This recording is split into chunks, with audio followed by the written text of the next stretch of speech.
Let's talk 30 years of the Crusher Camaro. All the builds, all the engines, all the ETs, and all the behind-the-scenes dirt.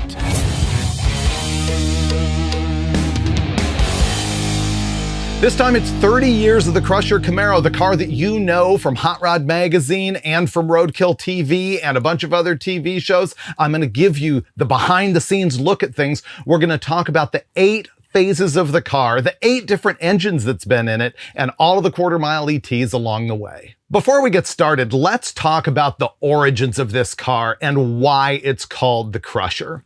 See, in 1994, the state of California instituted a thing called cap and trade for emissions. Basically what that means is they said, in your industry, we're only going to allow 10 units of pollution.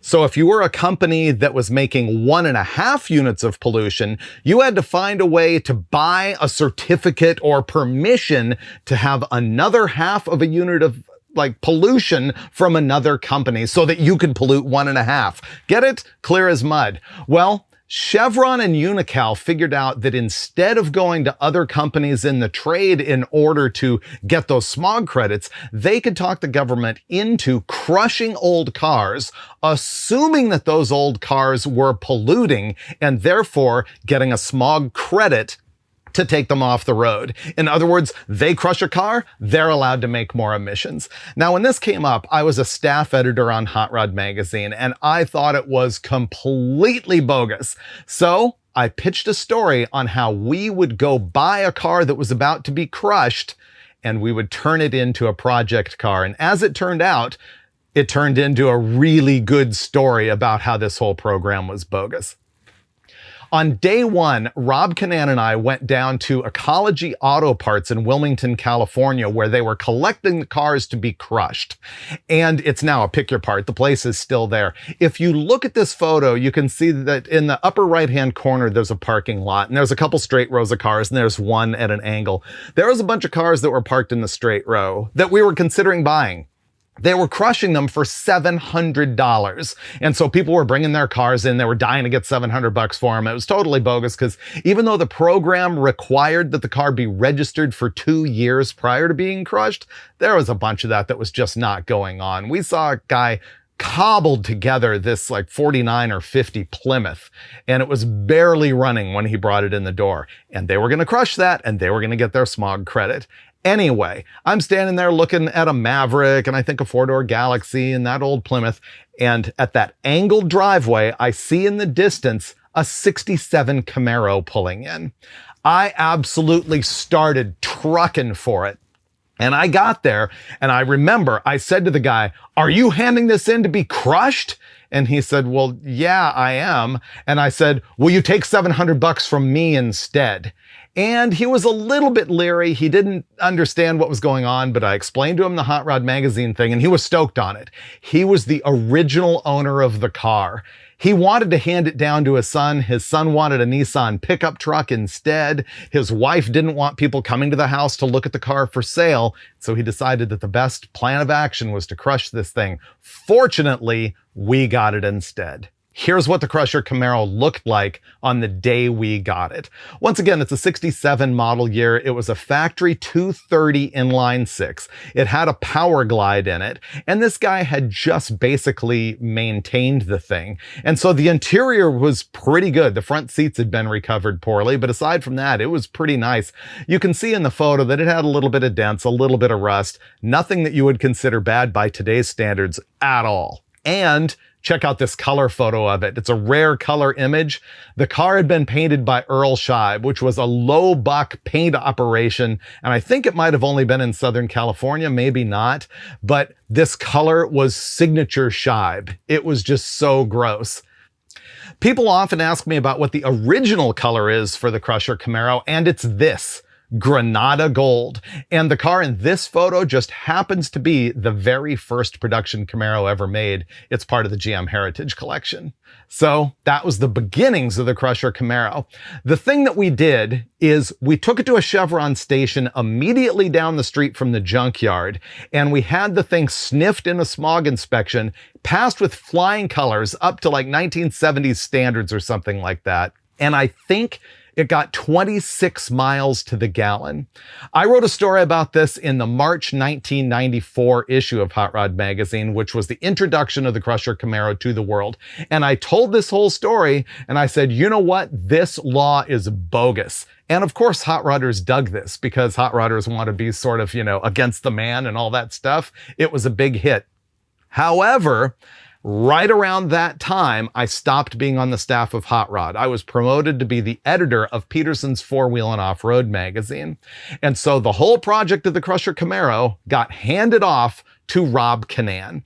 He was a guy that I had known since just a little bit before I started at the magazines in 1991. He had been on Sport Truck magazine, and he had moved onto the Hot Rod staff.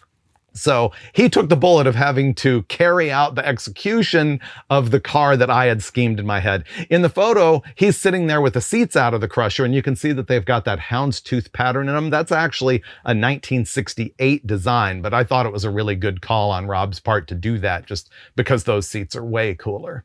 Rob started cranking out the articles in Hot Rod about the Crusher Camaro starting with the December 1994 issue. And the very first article was about tearing the car apart for paint and body at Bernd Carlson's shop. Bernd was a guy who you might recognize from the American Hot Rod TV show with Boyd Coddington. Bernd had worked for Boyd years earlier and then went out had his own shop. And that's how we knew him. He was painting real high-end cars and the Crusher Camaro. Unfortunately, we told him that he needed to finish the car in, I think it was a week, maybe two, because it needed to be at the SEMA show. So this was a thrash, because not only did it need paint, it needed the whole rest of the car. I have to admit, they did some things back then that I would not do now. Maybe for advertiser reasons or maybe for expediency, they ended up putting quarter panel skins on it. And they were just from the top of the quarter down. They weren't full quarters. They replaced a bunch of stuff that probably didn't need replacing. They put reproduction parts on it. But you know what? It's all held up to this day. So it's all good. The second story that we saw was the January 1995 issue. It was a complete suspension makeover with Jim Sleeper. Part 3 in February 95 covered the engine. It was a 408 cubic inch small block Chevy. It had Edelbrock heads on it. It ended up making 426 horsepower and 457 pound-feet of torque. The thing about the engine is that the goal was to make it sniff smog legal. Wait for the story on that coming up. Finally, in March of 1995, the Crusher Camaro appeared on the cover of the magazine for the first time, and that is Bernd Carlson standing with the car. A lot of people have asked me over the years either, why did you paint the thing yellow? I'm not sure, that was Canaan's call. Or, what color is it anyway? The color of the Crusher is House of Color Base Yellow. It's just a single stage, non-metallic, regular old yellow that you can get from House of Color even to this day. Part 5 of the buildup was in April of 1995, and it was a story of just all of the odds and ends that ended up on the car. See that steering wheel on there? I sold that at a swap meet just a few years ago. The car had a little gauge panel that was later made for it that I ended up selling also. I just didn't want the stuff in my garage, which, as you can see, is a ludicrous statement. I shouldn't have gotten rid of original Crusher Camaro parts, but I did. Part 6 was the wrap-up in the May 1995 issue. And that article included a performance report of running the Crusher Camaro at Los Angeles County Raceway, which was up near Palmdale, California. It's where Hot Rod did most of their testing back in the day. And the car ran 12.80 seconds at 105 miles an hour. Importantly, that was an uncorrected number. Back then, we used to take the altitude correction factor that the NHRA publishes for LACR and apply it to all our ETs, but I think wisely, Canaan did not do that in this circumstance. Now, the final step for the Crusher was the biggie. Remember how it all started with this sort of vague, no, it wasn't vague, it was sort of a thin disguise of concern over the smog legality of the car. And so it went onto the rollers at an EPA test facility. And honestly, this is a photo that's really rare. I came up with it a few years ago and had never seen it before. But when they sniffed it, they did a bag test on it. It passed to 1979 standards.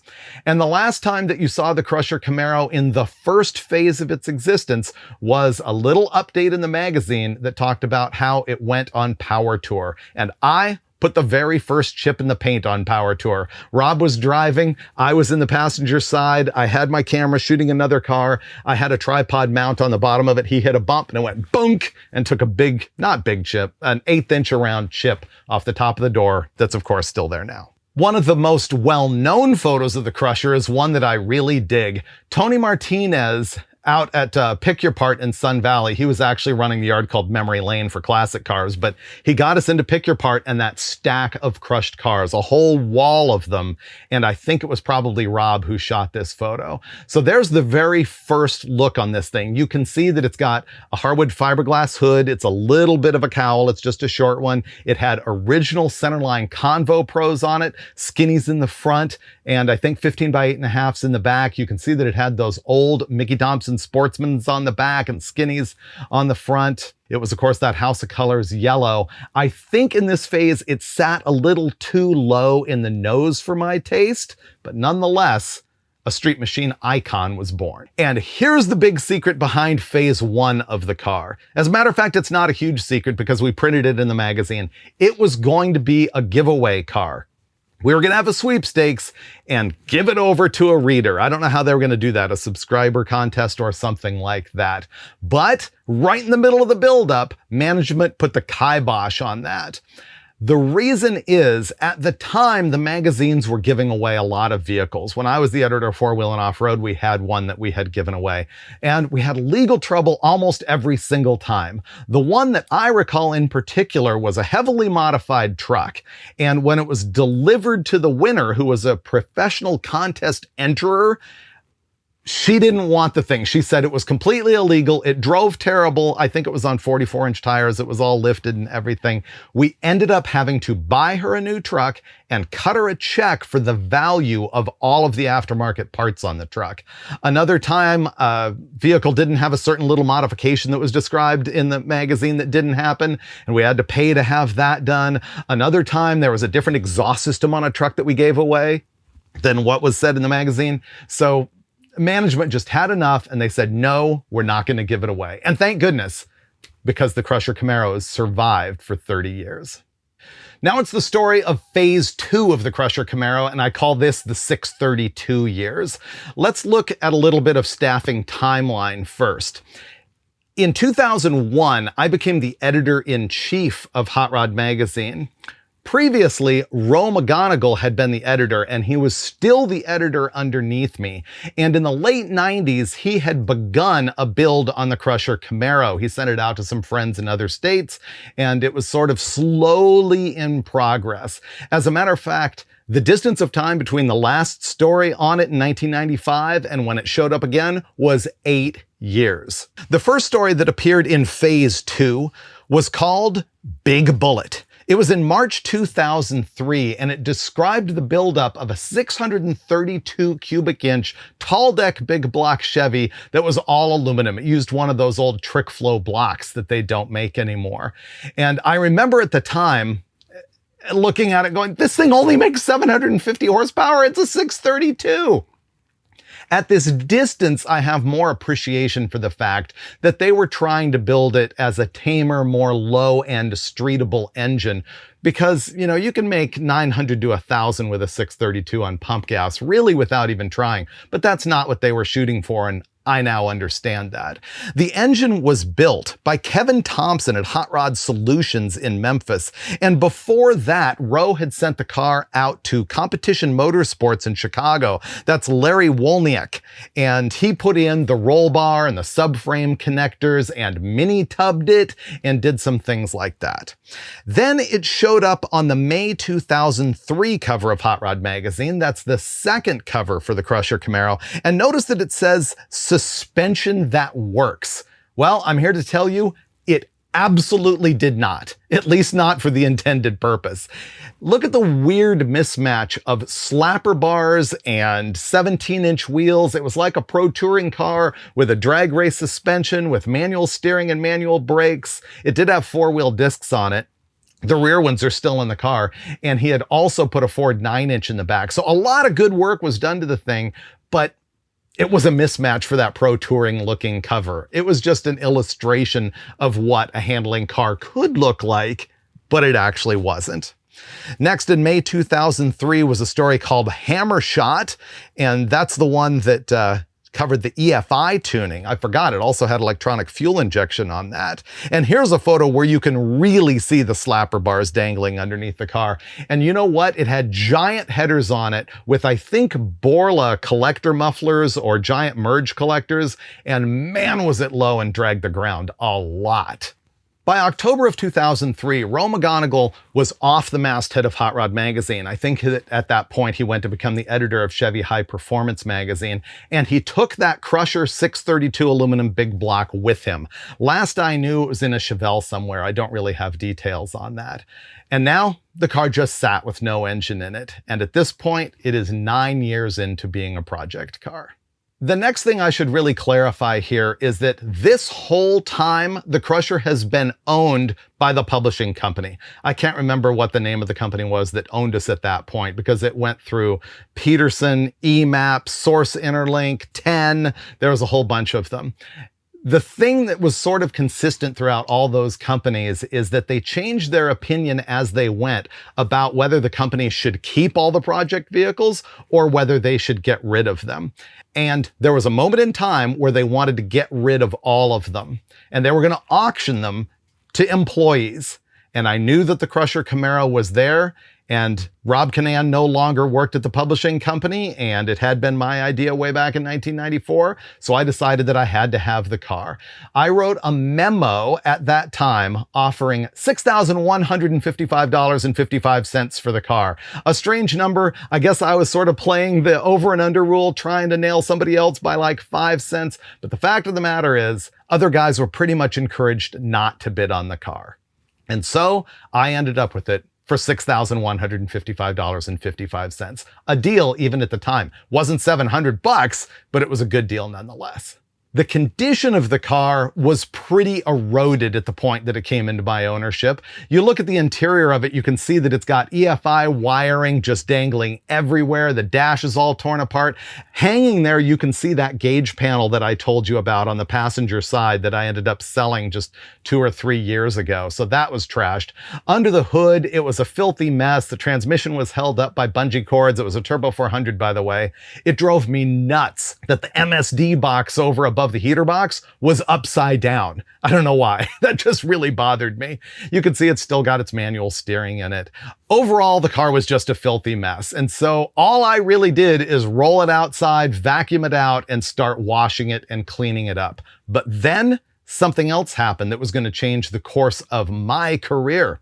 I left Hot Rod Magazine, a very difficult choice when I was the editor at that point. But I ended up going to a venture that was called Car Junkie TV. And this is late 2007 and into 2008. Very early for the streaming video, which is what we were doing. A lot of people still remember us doing this, at least people inside the industry. But the bottom line is in 2008, there was a giant financial crash in the United States, and we lost our sugar daddy. He moved back in with his parents, and the company was done. And the best thing anybody ever did for me, I think, is Doug Evans hired me back as the editor of Hot Rod after I was gone for just about a year. And that was a miracle. And it meant that I came back to Hot Rod and could do more things with the Camaro. But before I went back to Hot Rod, there was phase 3 of the Camaro, executed at Car Junkie TV. I brought the car in there with no engine in it, but I also had a GM Performance Parts crate engine. It was an HT 383. That meant high torque 383. And I had done some hop-ups with it at the magazine. I threw a cam in it, and it had a Wyand air gap style intake manifold on it. We painted it orange. It's probably still here somewhere. I'm pretty sure I still have that. I know I've got the cylinder heads off that engine. They're sitting right there on the other side of the camera. So we threw this HT383 in it. We also put in a B&M whole shot converter and 456 gears in the back. And there was a stance on this car that I really dug at the time. I kept the hood on it, but I put on Krager's, skinnies in the front, 15x8s in the back, and it had a 30x9 Hoosier radial slick on it. For some reason, I just thought it gave it a really aggressive stance, and we drag raced the thing quite a bit. We took it up to the March meet at Famoso, didn't do really well there, but later we went to a NHRA Heritage Series race at, where was it? Oh, it was at the now defunct Fontana drag strip, and there, I believe it went 12:06. It went 12:0 something. My curse is to run 12:0s instead of 11s, or 11:0s instead of 10s. It's just what happens to me. But I thought that was pretty quick for the thing. And later on, we took it down and raced it at Verona as well. Then I ended up back at Hot Rod, and this same engine turned into a story in the magazine about the then new Edelbrock E Street heads. They were the heads that they came out with that were lower buck. They were the same casting, but they had, I guess, less expensive hardware on them. The springs weren't as hardcore. As a matter of fact, they were for flat tappa cams, but we tested it with a roller. I put a smaller roller cam in the engine just to test these heads. I compared them with the Vortex, and honestly, there wasn't that much difference between the two. The Edelbrocks did carry more RPM at the top, and therefore made, I think, about 20 more horsepower after the Vortex peaked, but the curves up to that point were just about the same. And that ended up being the last moment of the 383 in the Crusher Camaro. And now phase 4, the most remembered and loved phase of this car. Yes, it's the blown big block, just like that.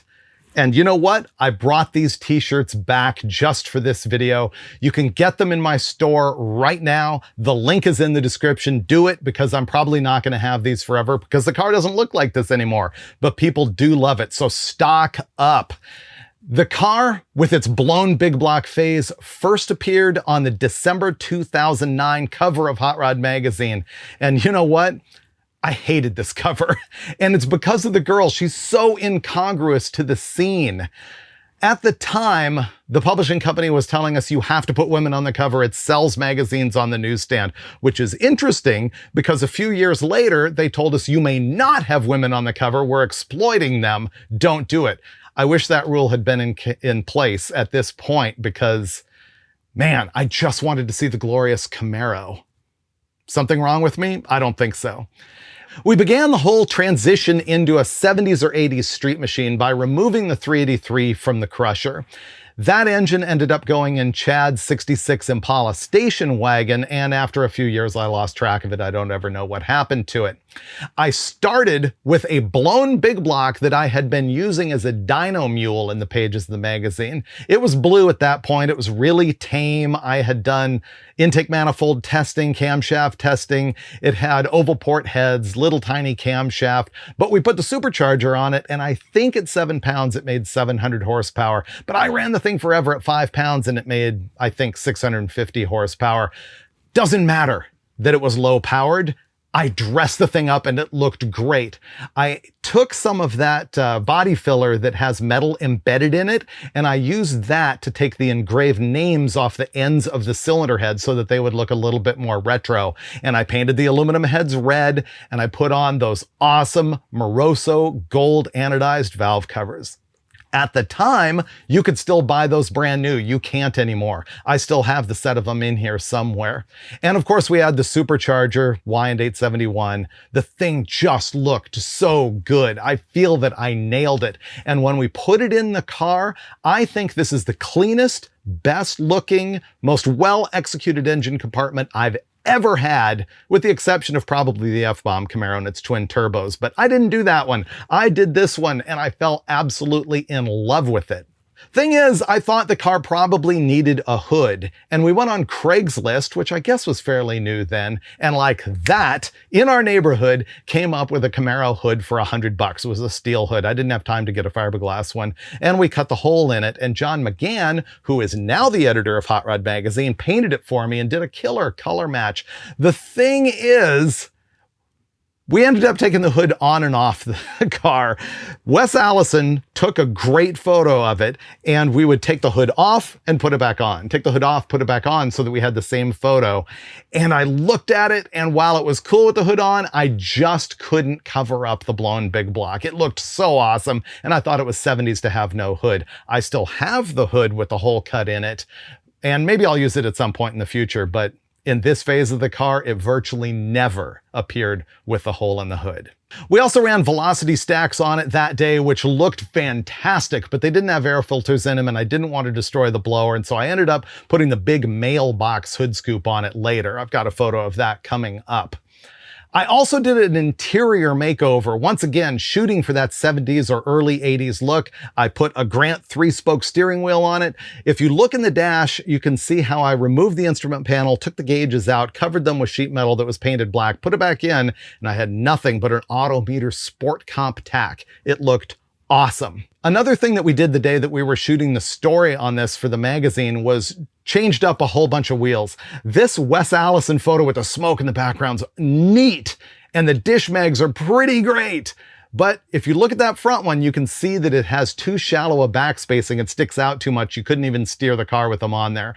So we showed it there as sort of a sample of what it could look like, but I never ran those wheels. I ended up selling them at the swap meet. We also put on some centerline auto drags, but I think the ultimate was the Kragers, or the Kragers in the front and the auto drags in the back. Next up is a really good story. We wanted some burnout shots, and so we went out onto the street near our shop in Gardena, California.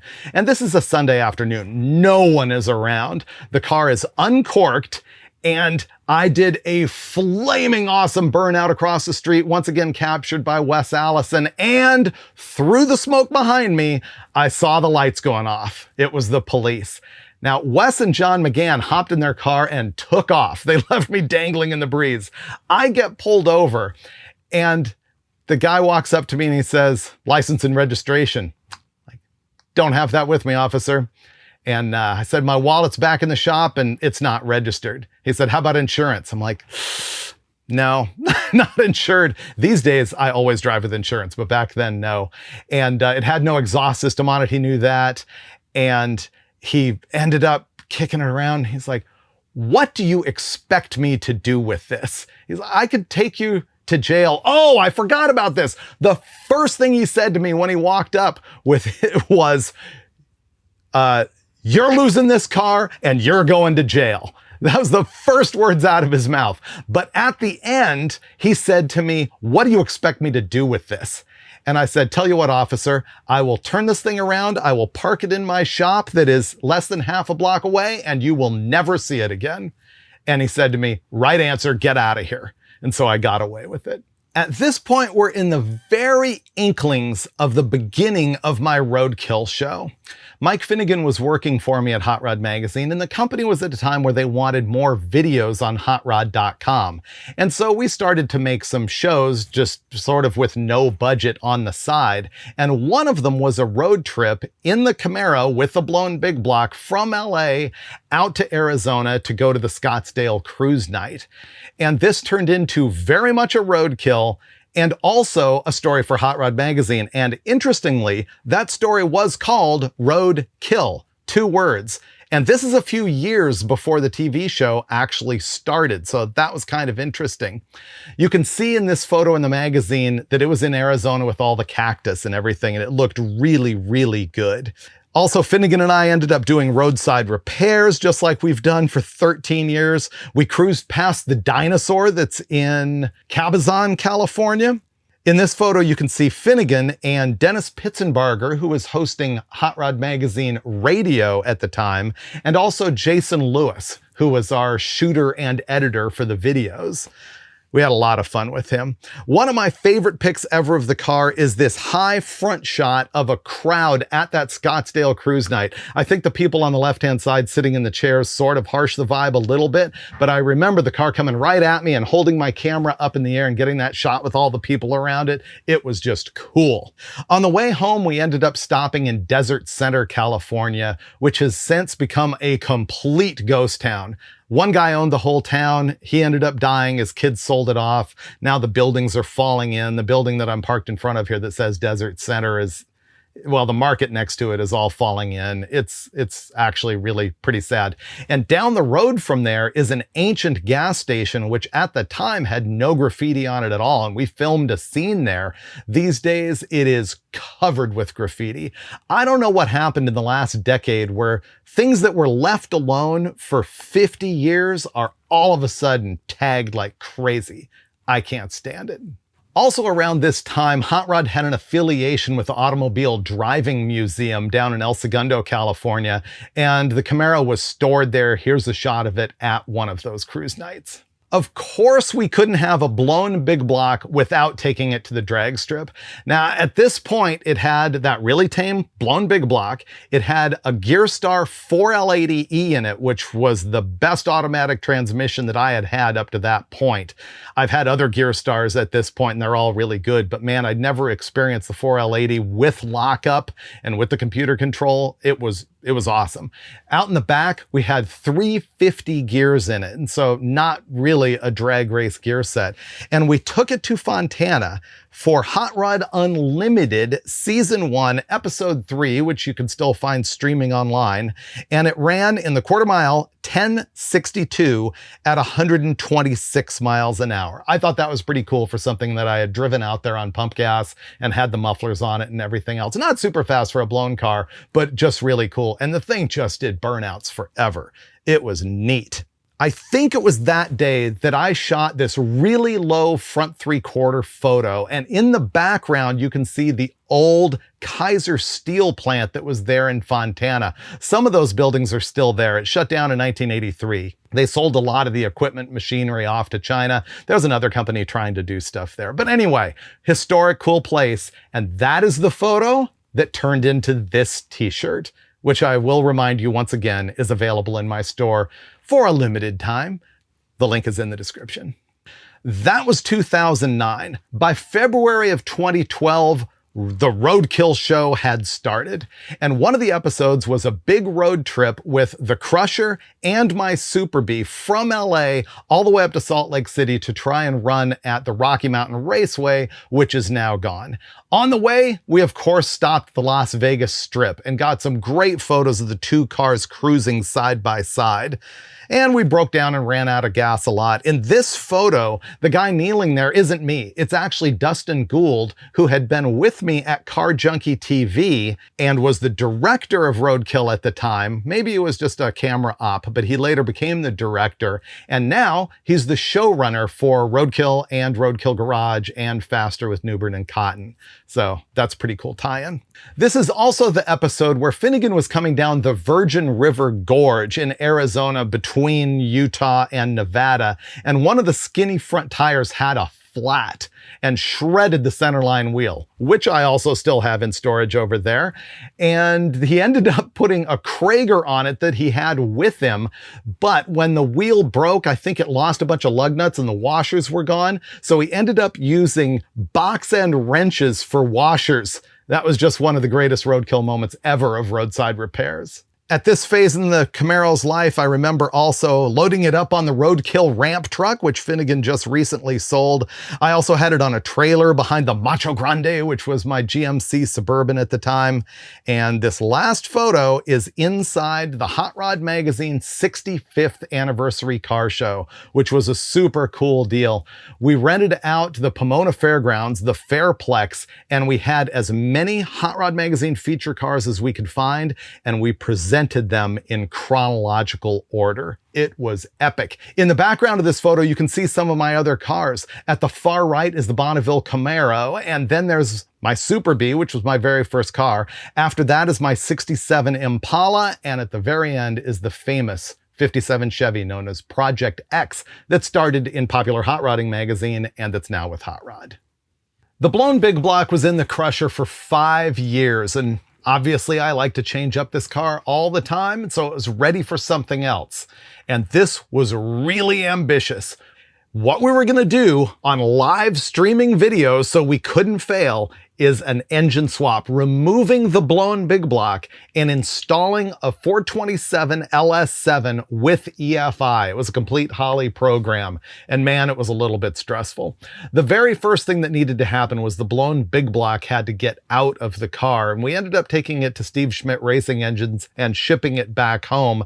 And the blown big block, while revamped and rebuilt, is now in my 69 Impala, known as the Crusher Impala, which, by the way, I didn't name the Crusher Impala. Viewers ended up calling it that because it had the Crusher Camaro engine in it. And so there's like a spin-off of the Crusher Camaro is the Crusher Impala.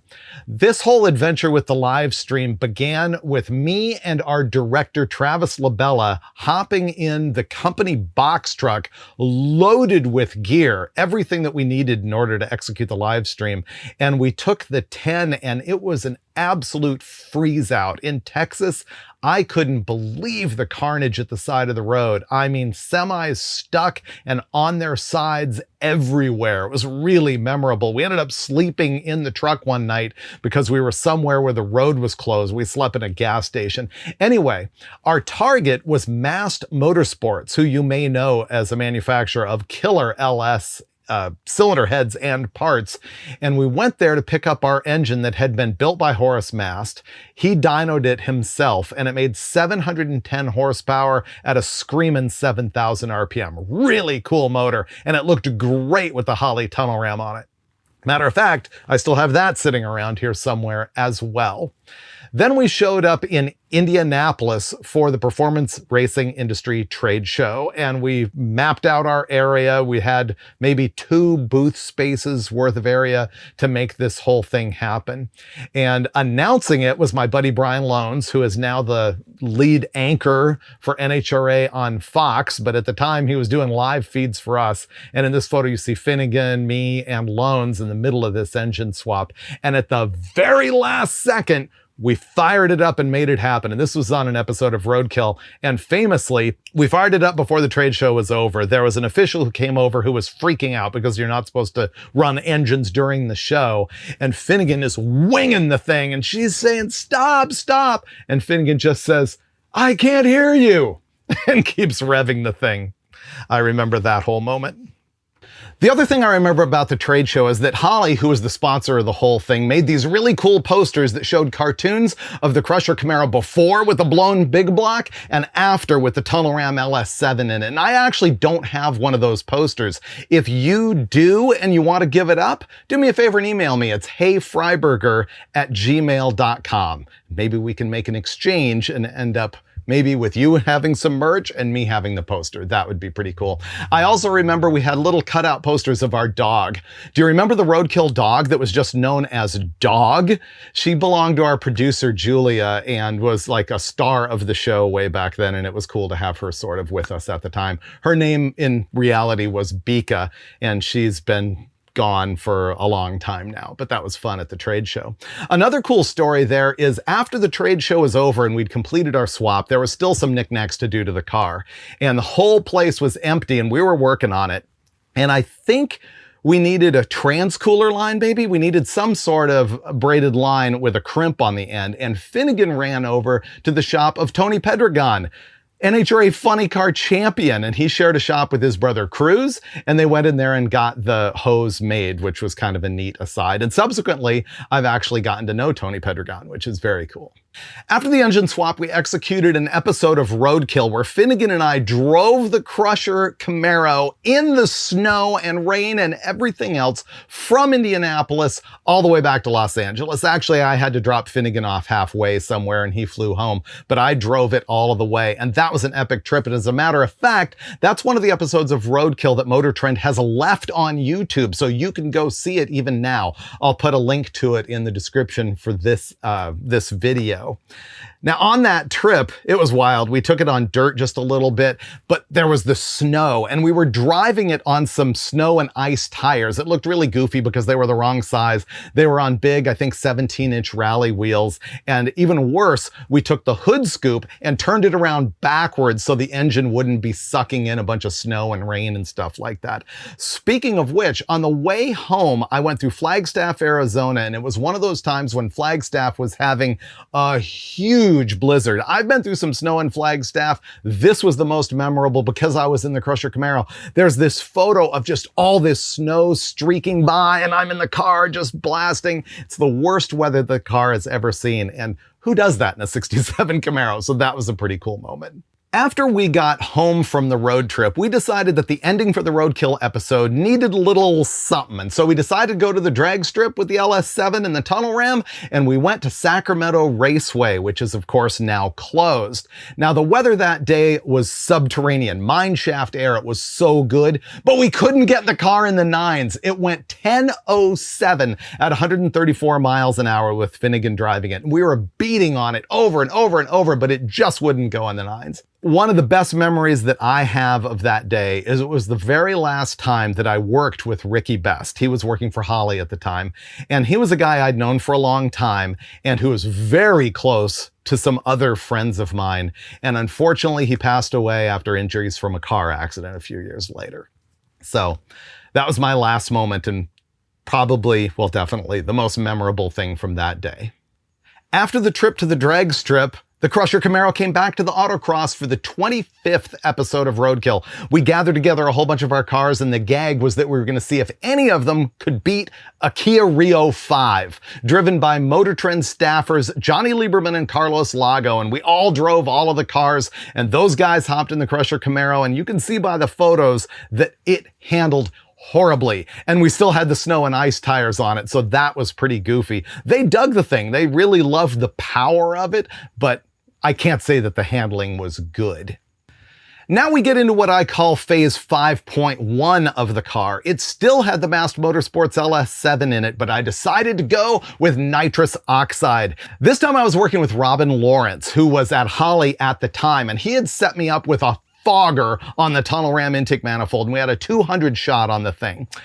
Now, I had changed the gearing and the torque converter on the car because I knew that naturally aspirated at 134 miles an hour, we were out of RPM. The engine couldn't go any higher. And on nitrous, I was expecting it to go at least 150. And so I dropped the rear end gear to a 373 and I tightened up the torque converter. The bad news is between the weather and those changes, it slowed the car down to 1111, but at a huge 130 miles an hour. But unfortunately, that meant that on the 200 shot, I expected it to go low nines. It went 994 at a big 145 miles an hour. So the mile an hour was almost there, but I killed the ET. However, that 994 is the quickest that the Crusher Camaro has run to date. After the 9-second pass, the Crusher Camaro sat for almost exactly a year. So now we're into 2015, and the car is going to make another appearance on the Hot Rod Garage show. This was early in the days of Tony Angelo becoming the host of that show, and he and I decided that we were going to set the thing up as more of an autocross car. Back in these days, we used to rent Lot 6 at Fontana Speedway, which is now defunct, unfortunately. And we had an autocross set up and we marked where the cones went on the ground so that on different days we could put the cones in the same places and do A/B tests on performance. So he and I went out there and ran it on the autocross exactly as it had been on the drag strip. I think we did change to the Rambler U111 US Mag wheels, and those were a 17-inch wheel, and I think they're a really good sort of low buck pro touring looking wheel. They look cool on the car. However, the car looked really weird with the Tunnel Ram LS7 on it and that Pro Touring wheel and tire setup. And at the autocross, it was really bad. Don't forget that the suspension on this thing is currently on the autocross the same as it was when it was on the cover of Hot Rod magazine saying suspension that works. And it absolutely did not. And with the manual steering, it was just disastrous. So we went back to the shop and we installed full QA1 suspension, the whole package that they sold for early Camaros, and we shot that for the show. After that, I wasn't able to go back to the autocross with Tony, so he did that on his own. But when he went back out there, he cut 2.675 seconds off of his autocross time. And so the QA1 suspension did make a huge difference, and it lowered the car so it had that cool Pro Touring stance. The wheels and tires were great. It still looked goofy with a tunnel ram. The interesting thing is that I never saw the car in person after it had been in that configuration, which is kind of strange. I think I wasn't there when we finished up the QA1 suspension package, and I didn't see the wheels and tires, and I wasn't there for the autocross. That's why I don't have a whole lot of photos of it. And that would mark the end of Phase 5 with the Mast Motorsports LS7 engine. Now we're into Phase 6 of the car. It was another episode of Hot Rod Garage. Season 4, Episode 6. Tony Angelo and Lucky Costa installed a Blueprint Engines LS3-based engine, 427 cubic inches with a Magnuson supercharger. The thing made a little bit more than 700 horsepower at the rear wheels and 770 pound-feet of torque at the rear wheels, and they took it to the drag strip and ran 1065. That was the quickest ET that it ran, and the mile an hour was 132. Unfortunately, this is one of those days at Famoso where it was probably an ambient temperature of 100 plus degrees, and they saw a manifold air temperature that I think was in the very high 200s, really hot, which means it was killing a lot of power, and it probably detonated and wasn't that good. But the car looked great. It had the QA1 suspension on it still, also not optimal for traction at the drag strip because it had still those Pro Touring wheels and tires on it. I think they might have put a slick on it for the drag strip runs. And that car at that time looked, I think, and acted as pure Pro Touring as it ever has been. You can see in this one photo of it, sort of an overhead shot, that the original hood that they put on it, the one that I had on the car, or that Rob Canan had on the car way back in 1994 and 1995, it isn't exactly the same color as the rest of the car. I think they were in a hurry when they painted it, and they didn't prime the hood, and they painted over a black gel coat, and you can see that through the yellow paint, and it's a darker color than the rest of the car. Always has been.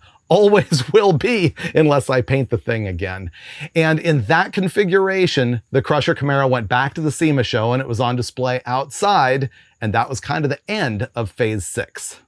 Apparently, I can't stay away from retro for very long, because that Magnuson-blown LS3 probably ties the 632 for the engine that spent the least amount of time in the car.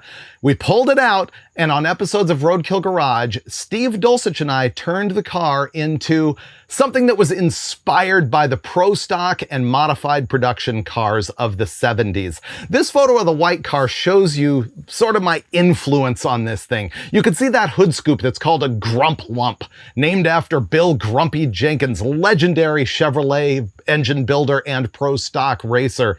And the look with the tires just hanging out the back just a little bit of rake, that was so inspirational to people that street machines and drag cars alike in the 70s were loaded with Grump Lumps and Kragers and this exact look. And I gotta say, we nailed it. But wait, we started first with an engine, and it is a 400 cubic inch Blueprint Engines short block that appeared on the very first episode of my Engine Masters show when we changed the cam in it and we put a tunnel ram on it, and it made about 550 horsepower.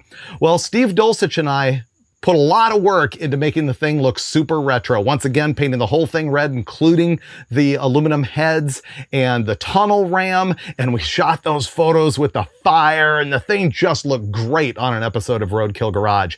And we continued making the car match that engine. I have to say, this engine compartment absolutely nailed the look that I was looking for, exactly like the blown big block had way back a few generations ago. It looked so pure retro. Those rubber fuel lines leading to the carburetor, completely NHRA illegal, but they looked right for what I was shooting for. And then we got into the car. Steve Dulcich put the Grump Lump on a fiberglass hood, and here it is on the car in white, but he painted it and paint matched it and got it absolutely perfect. The paint matches, unlike the original hood from the car. While we were changing the engine, we also changed the transmission away from the 4L85E from Gearstar and into a Gearstar Turbo 350, a manual valve body unit with a trans brake. I use the Turbo 350 because it's smaller, lighter, and has less rotating mass and less horsepower drag in it. And we had a 5,500 RPM torque converter in it, so it was super race. And I put the 456 gears back in the back. Under the car, I used Caltrax monoleafs and I put the slapper bars back on. We had taken those off when it was in the QA1 Pro Touring phase, and the slapper bars were just so retro correct that I used those instead of Caltrax bars, which I actually prefer, but it needed to have the right look. The car itself, I put stickers on the quarter window that looked 70s era perfect. I love my hooker headers, all of that stuff. It had Kragers on it, and this thing looked exactly the part, and it ran really good. We took this thing to the drag strip. Oh, I remember one more thing I did to it that made me super happy. I put a Mosier 9-inch center section in it that was aluminum. I love an aluminum center section just for the lightweight and the cool factor. And once again, it had the 456s in it.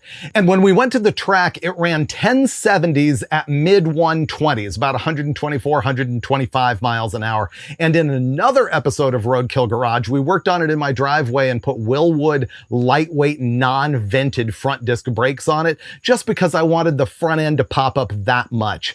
And we got a pretty good wheelie shot out of it, but it wasn't necessarily quicker. I think the best time that it ran in this configuration was 10.70 at 124 miles an hour. But for me, it wasn't even about the speed. It was about that look. I was so stoked on it. Finally, Phase 8, which is the way the Crusher Camaro looks right now. In 2024, Hot Rod Magazine decided to start the Power Tour West, Power Tour being their world's largest road trip. They just gather cars together, drive from city to city. The very first one had been in 1995, and of course the Crusher Camaro participated in the very first one. And so what I wanted to do is return the Crusher to its roots. I wanted it to look as close as I could possibly make it to the way Rob Cannan had set it up for that very first Power Tour. And I whiffed it a little bit because I didn't realize he had changed the wheels on the car to, I think, some 16s, perhaps 17s, probably 16s back then, that the car drove all the way from LA to Norwalk, Ohio with way back when. But it did have the centerline Convo Pros on it, just like it had appeared in the magazine when it was drag strip tested when it was first assembled.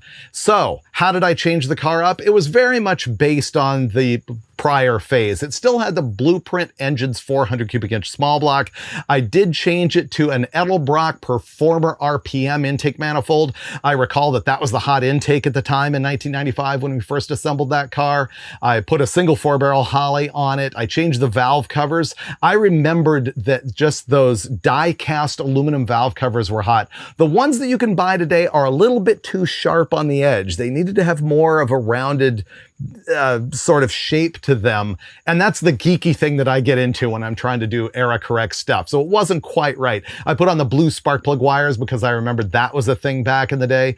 I retained the Gearstar Turbo 350 full manual valve body transmission, but I put in a much tighter torque converter. I just called Yank Converters and said, here's what I'm doing. What do I need? And they sent me a unit that stalled about 2,800 RPM. I put the Convo Pros on it. I ended up putting some ProTrack tires on the back that were very reminiscent of the Mickey Thompson eyes. I think what do they call? Indy Profile, the Mickey Thompson Indy Profile that was on the car originally. And I peeled the stickers off the glass and I put the 1995 Cal induction hood back on the car.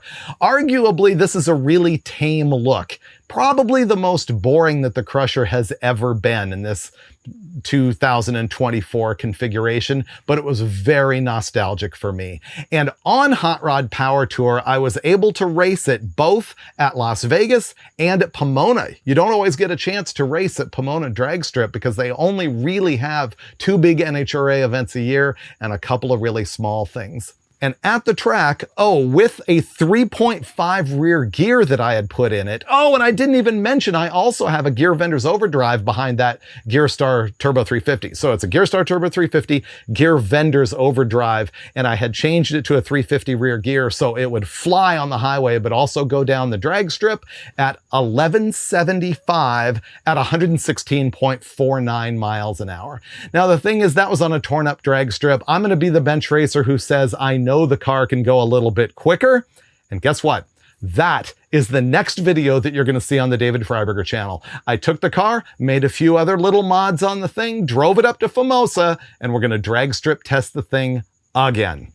So that is the 30-year history of the Crusher Camaro to this point. I would love to hear your comments about what you think I should do to the car next. I might not necessarily listen to those comments, but I always like the dialogue. I like to hear what people have on their minds. I know a lot of people are going to say, put the blown big block back in it, because that right there is the configuration so many people love with the car. But I'm not sure that I want to go backwards again. I just went backwards and changed the thing back to 1995. I don't know if I want to regress yet again. I'd kind of like to do something new and fresh with it, but what would that be? Let me know in the comments. And of course, do me a favor and go to shop.davidfreiberger.com and score one of these shirts. The link is down there in the description. And watch for the Crusher Camaro coming back in my next video, where I'm taking it back to the dragster.